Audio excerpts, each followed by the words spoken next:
Hello and welcome to the MDL 2018 Dota 2 League. My name is NomadCasts and I'm here with Mad Kings Esports versus Infamous in the winners bracket of the group stage. That's right, the winner of this match is going to go through to the playoffs. The loser will have to play again tomorrow to earn their place. So everything to go here. And right now, we're in with a very interesting draft. We already have a Shadow Fiend coming out as a second pick for Mad Kings Esports. I mean, Tusk and Shadow Fiend is not a combo, you know. You would expect this if it was something like a Clockwork, because you can do that soul thing, but Tusk Shadow Fiend just not really a very common combo. It certainly seems to have taken Infamous off guard, as they are taking their time over this pick. Now the Eldest Titan was picked up by them as their first pick, so that solid 4 position going to help them out, and I mean, yeah, no problems with that. And there is a Viper in response to the Shadow Fiend, so already the middle lane is looking pretty dire for that SF to go to.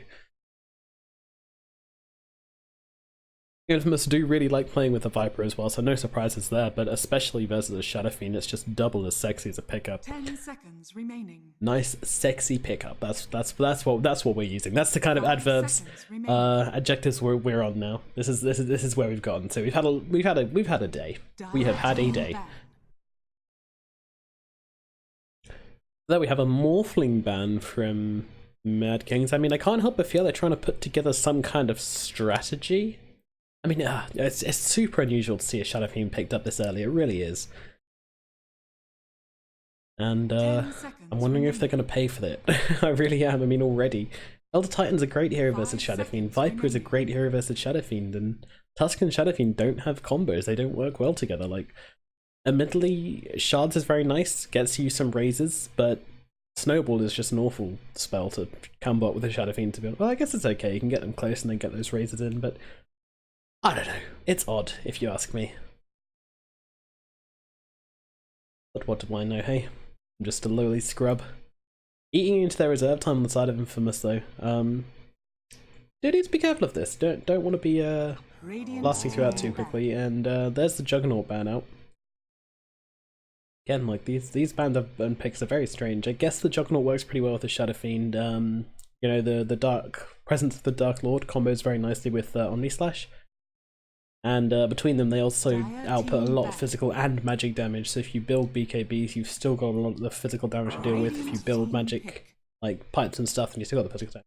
It's kind of like a dual damage lineup they could have gone for there with the Jug, I guess. So also works really well with the Tusk, so no surprises. And really good versus the Elder Titan and Viper. So yeah, good ban out. 10 also banned, and the Witch Doctor thrown out by Mad Kings. Now let's see what they go for next. Now, this Viper, he's got a pretty happy lane, I think, wherever he goes to. Like, there's not a whole lot which is going to contest a Viper. Unless they pick up a Razor here, which is banned out, so there's not going to be a Razor. I mean, Razor are tiny. These guys do okay versus Viper. But, I mean, they're not in the pool right now. I guess kind of. No, OT doesn't have a fantastic time either. Tricky one all round.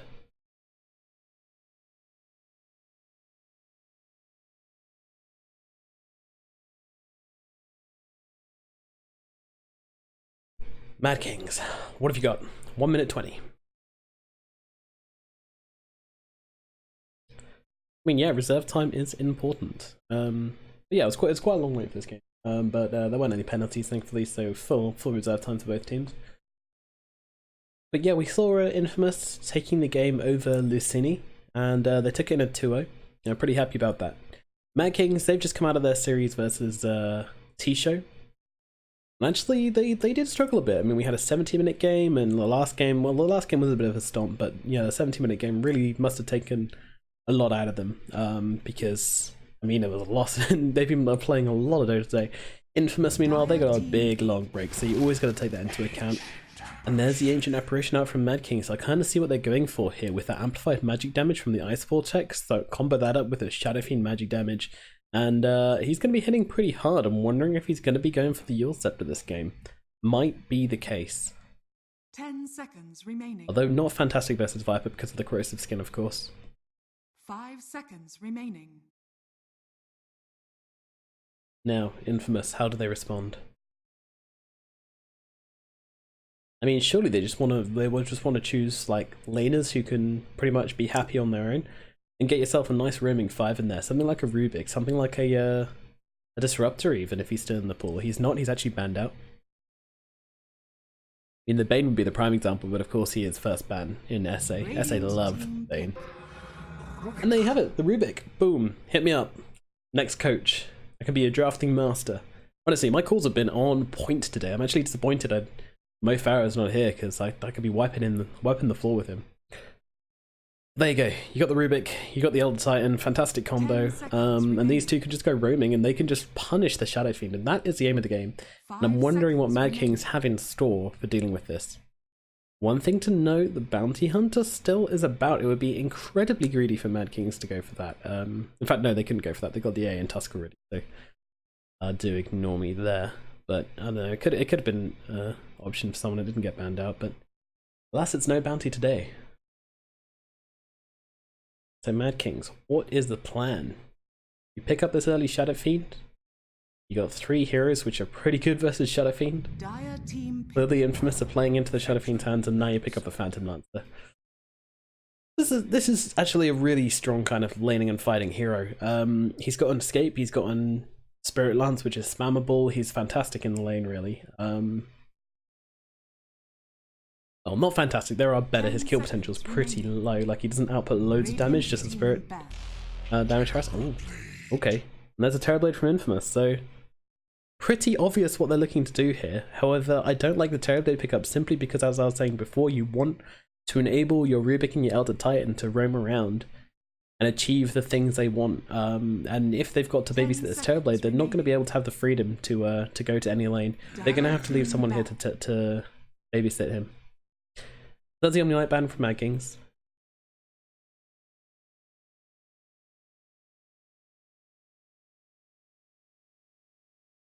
Surprisingly, I mean, I got this far through the pool actually. I mean, I could have seen that being a pickup for Mad Kings to combo with their early Shadow Fiend, and then eliminates a lot of possible problems for him in the team fight, but apparently neither team want him.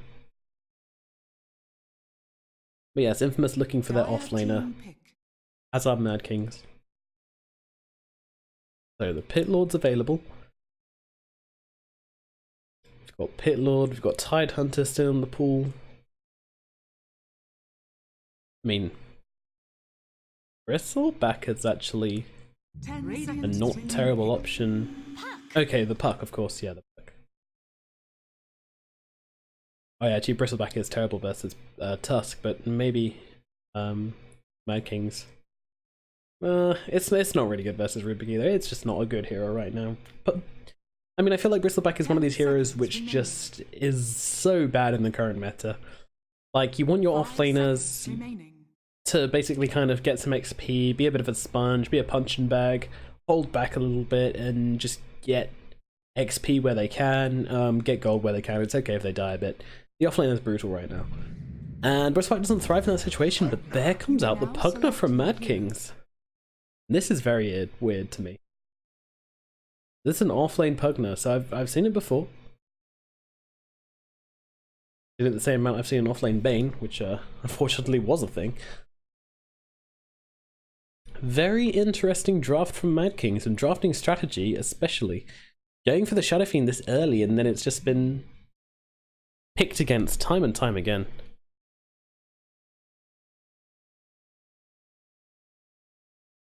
I do think Leostar's going to struggle. It will be Benjers, of course, on his Phantom Lancer, and Ted on the offlane Pugner. Very strange lanes. Alrighty, well, let's see how it goes as we get into this match. This is Lucini versus... sorry, no, it's not. It's Infamous. Oh, man. Level 4. Tusk. Anyway. Infamous versus the fantastic Mad Kings. Oh boy. As we get into this game. So, we are going to have, unsurprisingly, Minnows coming top on the Terrorblade. Oh boy. And there goes the emote spam Pepita on his fabled Viper. Loves this hero, absolutely loves this hero. Constantly see Pepita Viper. And then Puck on the offlane, so a little bit more normal from Infamous. We got Mad Kings throwing caution to the wind a little bit. Yeah, Star came forward here. Maybe he was baiting out a ward, I'm not quite sure. I know, he didn't have one, but just taunting it out a bit. Look at this guy. Spinning around. What you gonna do? Taunting. Has he got Peter's attention? Yeah, Peter's like, hey, knock that off. He's gonna come and throw some poison at him. But they have the ward here, so yeah, Star knows to get back. I mean, no, that wouldn't reveal anything, but it's always possible. So, Matthew has the Astral Spirit leveled already. Quite surprising. Usually you see Elder Titans wanting to hold on to their level 1. I mean, Astral Spirit is of course incredible early on. Actually going to come across KTE and Benjers here as BNN comes in. And we'll just trade hits with KTE. Of course, with that Chilling Touch it does help out. And with the Spirit Lance, it's a lot of damage on the puck. Possibly more damage than that puck ought to be taking this early on. Meanwhile, up at the top rune, we have a shard onto Lyserg, and they're actually going to be able to get the first blood onto him, but the Metamorphosis doing all sorts of damage to Ted here as he's running back to his side of the map, and Slandon actually, he's happy to trade some hits here. If he has to go back to... Look at this, he's actually going to shards him up, but Minners is just like, yeah, sure, let's go. Let's go, son. You want to fight? But I mean, this is sensible from Slandon, although actually Minners take very, very little damage there. Look at Ted. Ted's even going to take a hit from him as well. That was a very valuable Metamorphosis. And look at that, like, he just took so little damage there. I mean, this is 11 armor, Terrorblade. Very balanced hero. And 4.5 health regen. I mean, yeah, this is why Terrorblade is picked so much. 11 starting armor. I mean, come on, guys. Get out of here. Not while I'm around. Meanwhile, poor old Tusk has to go back to base because he's only got 3 armor. Actually, isn't even that bad for a for a regular hero, but apparently, Agi hero is just crazy right now. Now, what kind of shards can we get at mid? I mean, he's waiting for the level 2 on Leo style. They want to have those the Shadow Razors available. Nope, never mind. They're just gonna go. They realize they're not gonna get the Shadow Razors. Oh yes, they are. They do get the Shadow Razors, but Pepita, he's being sensible. He doesn't want to fall for their trap, fall for their shenanigans. He's taking the long way around, but it does save him a lot of damage because those razors would hurt. And in the bottom lane, Benjers, he is taking a lot of damage. He will throw up those last hits. Sorry about that. And well, BNN again. He's being a real punching bag here on this puck, taking a lot of damage. But you know, he's got this Tango's ticking through. Gonna heal him up gradually. That then gradual heal. Rubik dying in the top lane. Caught it, guys. Don't worry. Caught it. Definitely got that one. Just dying to the magic damage from Puck and from another shards from Slandon. So finally finding a kill here. Elder Titan and KTE fighting it up, but it's going to be the Elder Titan who's frozen solid. KTE takes some hits from the Angry Dragons as well. As well, it's pretty messy here in top lane. In mid, Leo style. Oh, didn't actually... Oh yeah, he did get Pepita with that one. But yeah, I mean, these levels in Corrosive Skin, as they start to come through, he's already got 2 up, so that is a lovely little 15% magic resistance, and that's going to help out so much versus Shadow Fiend. Like, he's probably going to buy some... he might buy some raindrops on top of this as well, just for the degree he doesn't take much damage from the Star. He also gets some medium raise here. No, you can't quite get close enough for that. Yeah, still, sorry, Pepita knows. But in comes Tusk. He's found himself a little bit of a smoke and wants to maybe get a kill onto this Viper. Look at Leo Style go, spinning around, playing the drums. Madman. Well, Tusk decides mid is no place for him. It is a tricky place to get a kill. So he's heading to the bottom lane instead, under the cover of his smoke. And, well, maybe there's kills to be had here. As we talked about in the draft, Cold Feet and Ice Shards are a very potent combination. Tusk, he's just staying in the tree line here. They really not see him there. Yeah, they see him. I was gonna say, I'm pretty sure like you can be spotted if you sit here and the enemy's here. Like, a fairly obvious. I don't know. I don't know. Maybe it wasn't trying to be subtle. Maybe just zoning. But yeah, bit of peace falling over the map. So we can talk about the laner matchups here.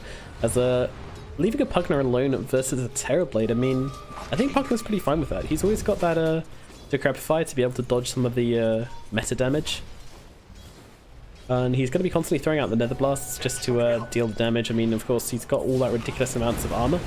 But, oh, this is a lot of damage, my god. But the Terrorblade, look at him regen. He's just going so fast. And he actually turns it around and gets a kill onto Ted. Now Slandin trying to chase down Minas here, but Minas just playing through the tree line. He's got those tangos ticking away. He's got the Metamorphosis, and he does survive.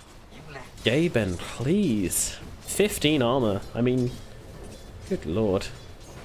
Powerful demon, a ranged attack. Yep, pretty much it. Ted coming back in, but just can't find the damage. Hoping that maybe a Nether Blast and a Decrepify could take him out, but couldn't get. Didn't want to risk getting close enough to throw down the Decrepify.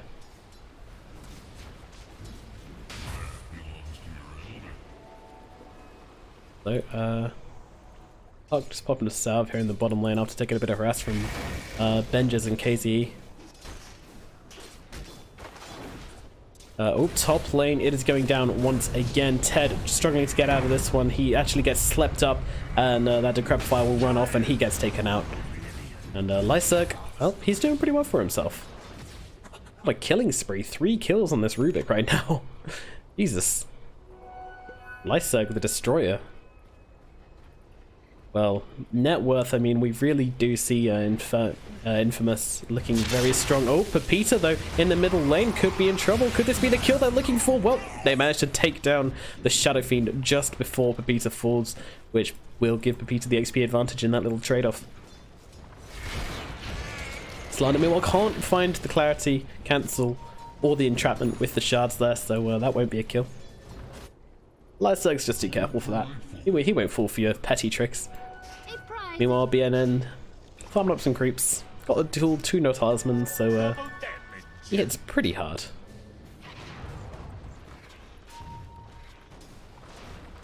Meanwhile, up at top, Minos having a pretty good time. He's found himself 37 last hits. I mean, he's ahead in net worth. He's even found himself 3 assists as well, so yeah, it's a pretty nice time to be a Terrorblade.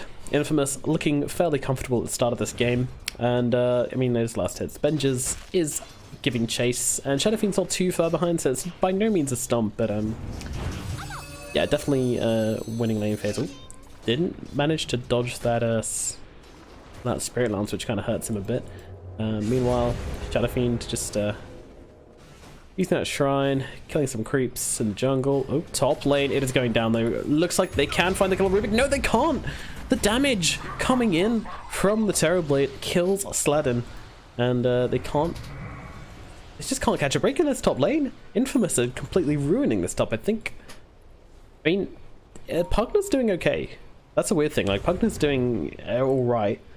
It's actually like every time Tusk comes up here, they just can't find the finishing blow, and we see the Terrorblade getting really low and just about surviving. Now we see Lyserg getting really low and just about surviving. So history just seems to be repeating itself. And I'm sure they'll wait for yeah, there you go, Minos coming in, and now he's got a Sunder. So who wasn't tricky to kill before, he sure as hell is now. Very difficult to kill. Get that sweet, sweet value shrine. Hit the showers. Beautiful watering hole. Break open a cold one. BNN just taking the harass from these illusions. Super annoying. Phantom Lance though, he sees Lyserg and Matthew and just doesn't really want anything to do with it. Hello. Oh, that is a nice rune for him to pick up. Actually going for the bounty. Do they have any sight? No, they don't. Up at top, Ted is very, very low, but actually goes onto the Terrorblade here. Now, Terrorblade does have the Sunder. Sladin, you don't want to be this close, my friend. You do not want to be this close. There you go. There it is. I mean, he was waiting for it, obviously, but even the illusion doing so much damage, and Sladin will just have to get out of this one. About the value ones now into mid? No. A little bit of aggression onto BN here as he manages to get out the Spirit Lance before the silence comes through, but Benja's now realizing that he's going to have his moves on cooldown and having to get back out.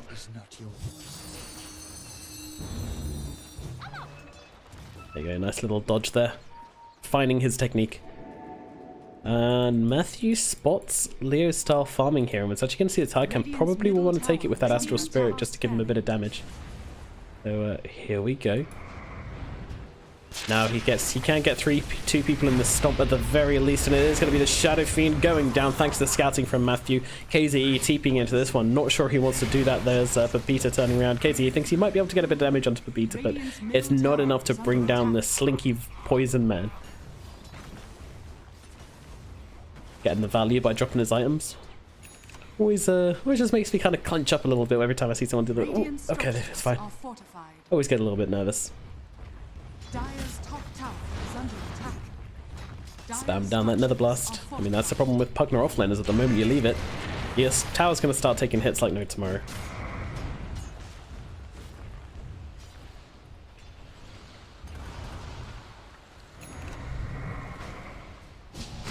Oh, yeah, just life draining up onto Ted. He decided he needs some health, but there's a lot of heroes coming in here. It's 3 versus 2 right now, and surely Ted is going to fall.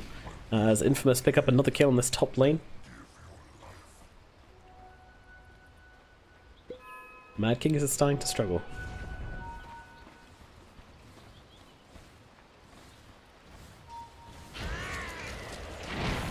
Ooh, they've called out Lyserg with a lovely little shards there, but there's really nobody else here to follow up on this, so alas, it is all for naught. And he's actually managed to get level 6, so he's got Spell Steal now, and I'm sure he's going to want Ice Shards.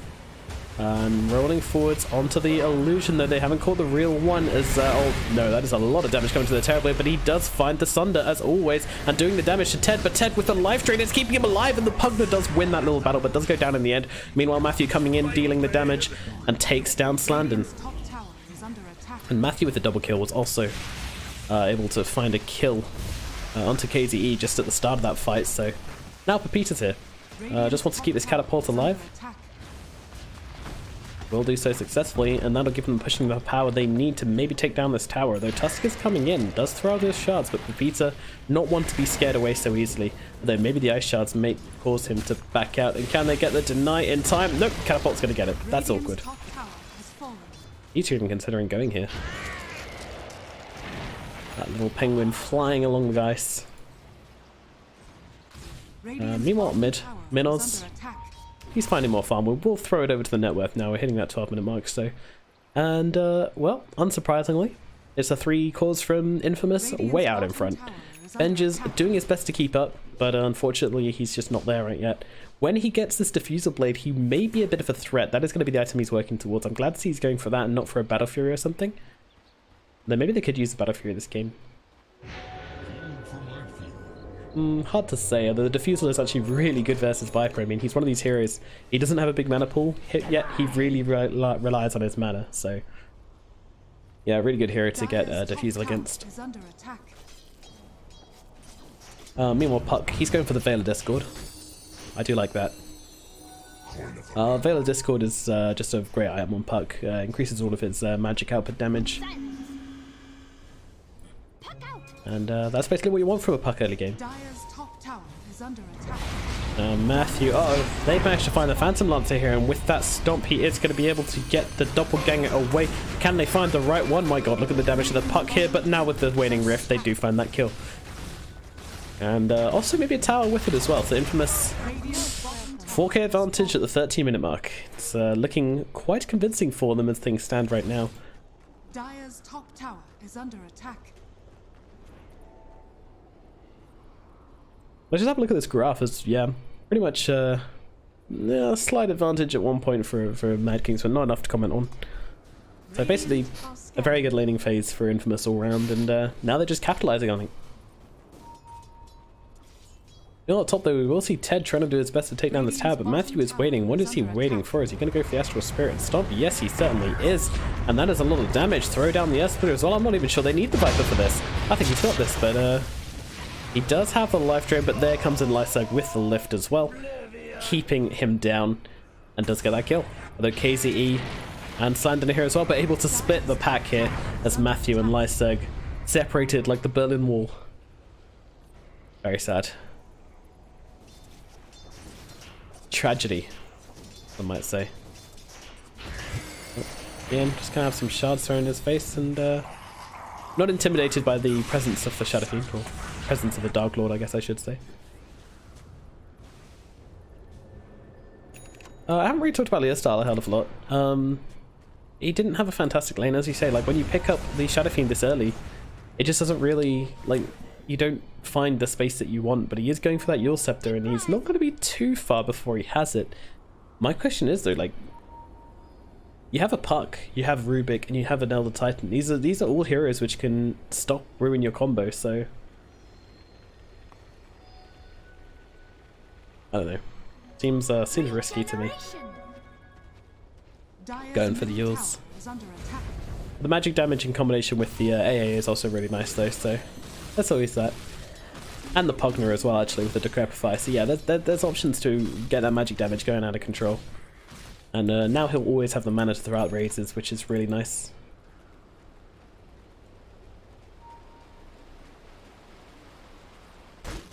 Oh. Infamous, they're on the hunt. They might find Benjers here, going in with a stomp and with a silence and top and double gang away. It's a textbook gank. An assassination, more like, as they find Benjers in the trees, in the jungle, and take him out. Now this ward will spot out KZE. They know he's in the trees here.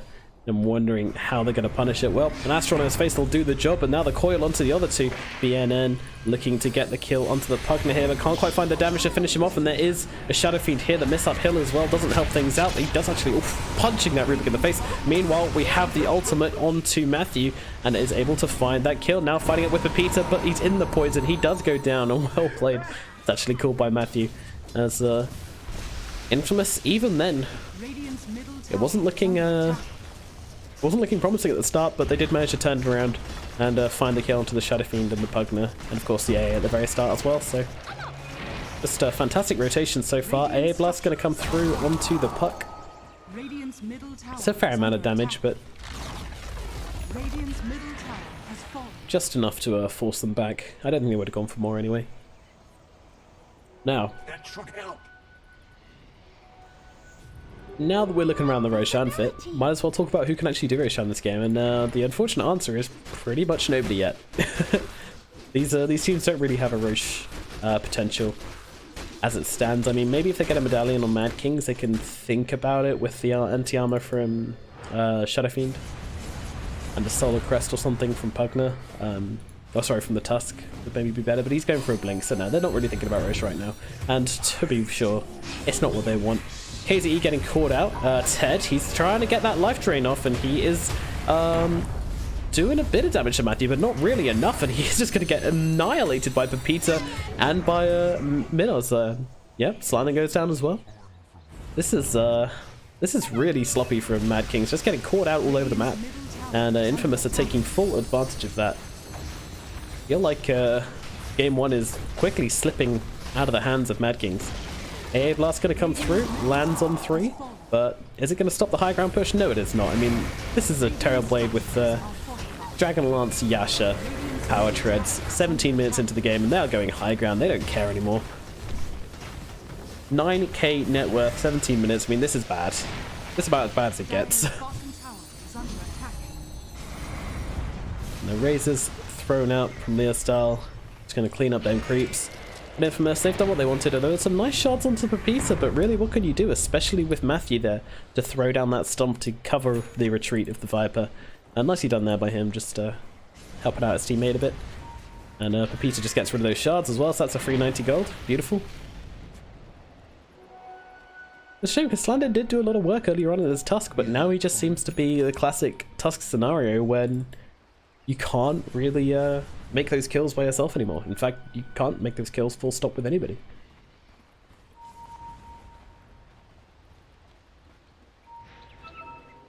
Oh, here we go.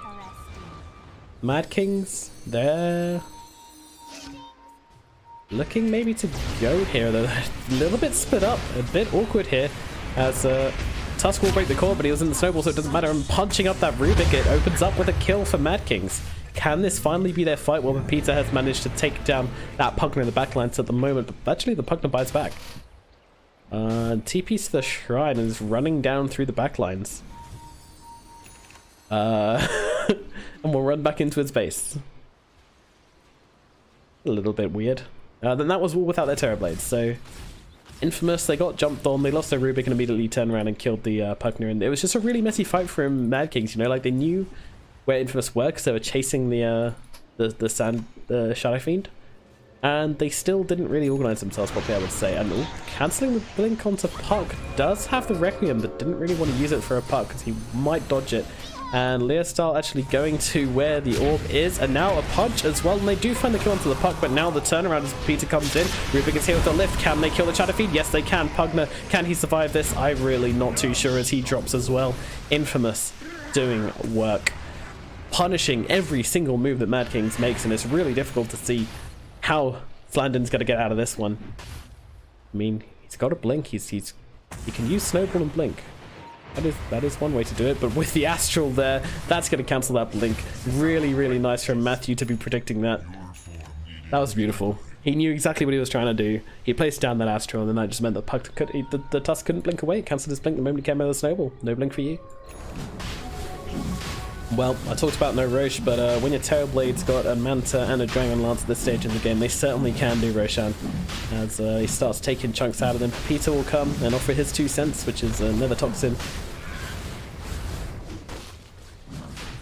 And this lovely shiny Aegis is going to go the way of Minnows, I'm pretty sure. And then we're going to take it to the high ground. AO is going to come through, but I mean, a little too late. I like the way Rubik switched it to defensive mode just for this, and actually, poor Matthew. He's got the Tranquils actually, so he's absolutely fine with being sundered here. A 30 health regen. Hearts in boot form. So, is this a push? Is this go time for Infamous? I spent a long time building up to this, and oh, he's accidentally pulled the wave, and this is a catapult wave as well. So BNN will probably want to get rid of this quite quickly and reinforce their push. Yeah, a little bit awkward, but you know, things happen. Now we have the Hurricane Pike on the Viper, and I think Terrorblade's nearly got his as well. They don't really need it though. They've got an Aegis. They don't, I mean, do they want to BKB on Terrorblade next? He's got the Hurricane Pipe lined up. Hurricane Pipe? Wow. Hurricane Pike. Hurricane Pipe would be something very different. And they're going to go and use the illusions to find that Nether Ward. Decrep find the Nether Ward, very smart. But I don't think they're too bothered about it. Sending more illusions to deal with it, and lovely coil onto 4 there, and now with the Echo, oh my god, the Earth Splitter tearing them apart, the wombo combos from Infamous, just absolutely annihilating them in his base, and a little bit of a pause out from Leostyle, and GG is called. Game number 1, Infamous just, they take it in their hands, they mush it all up, they screw it into a tidy ball, and they just chuck it across the room into a bin. Game number 1, Infamous is in the bag. Let's see what Mad Kings can pull out for game number 2. It's yeah, that wasn't a spectacular performance from Mad Kings, but I'm sure they can pull off something better in game number 2. I mean, it was just so awkward picking that Shadow Fiend so early, and he just, as you saw, he just didn't do anything. 1 and 5, you know, he got the Yule Scepter. What can you do versus Yules when there's a Puck, a Rubik, an Elder Titan in the game? And, you know, Viper as well. Like, Viper doesn't care if you Yules ulti him, he's going to survive that shit every time. So, yeah, Infamous just outdrafted, I would say. Very much outdrafted. So, game number 2 coming up shortly. Let's find out what Mad Kings can do to pull off a victory over Infamous here. Don't go anywhere. My name's NomadCasts.